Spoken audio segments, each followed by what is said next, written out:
বন্ধুরা, চলে আসলাম নতুন আরেকটি ভিডিও নিয়ে। আজকের ভিডিওতে দেখাবো জেসিপি কিভাবে লবেট থেকে আনলোড করে। তো এই জেসিপির ড্রাইভারটি ছিল 5 গাড়ি। তো এই জেসিপি নামানোর জন্য ড্রাইভারটি অনেক ভয় করতেছে, কারণ জেসিপিটা অনেকটাই কন্ট্রোলহীন। তো এই জেসিপিটা দেখেন সুর দিয়ে কিভাবে ঠেসে ধীরে ধীরে নামাইতেছে। তো এই জেসিপিটা অনেক সময় দেখা যায় যে একা একই দৌড় মারে, মানে অর্থাৎ এই ড্রাইভারটা অতটা দক্ষ নয়। তো ড্রাইভারের দক্ষতার জন্য এই গাড়িটা অনেকটা ভালোভাবে নামতেছে। তো দেখেন ড্রাইভারটি অনেকটা কাঁদতেছে।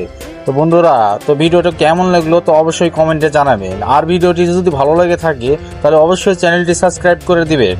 তো বন্ধুরা দেখুন ভিডিওটি কত সুন্দরভাবে করা হয়েছে, কিন্তু কেউ লাইক সাবস্ক্রাইব করে না। তো বন্ধুরা দেখুন চাকাটি কিভাবে ছিঁচড়ে আসতেছে। তো বন্ধুরা এই ভিডিওটি আসলেই খুব গুরুত্বপূর্ণ। যারা জেসিপি চালান বা জেসিপি দেখতে ভালোবাসেন তাদের জন্য এই ভিডিওটি। তো অবশ্যই ভিডিওটি স্কিপ না করে দেখুন তো ভিডিওটি কিরম লাগে। তো অবশেষে আমাদের গাড়িটি নেমে চলে আসলো। দেখুন বন্ধুরা গাড়িটা কিভাবে আসতেছে, সুর অটোমেটিক লাফাইতেছে, আর ড্রাইভারটা দেখুন অনেকটা কাঁপতেছে।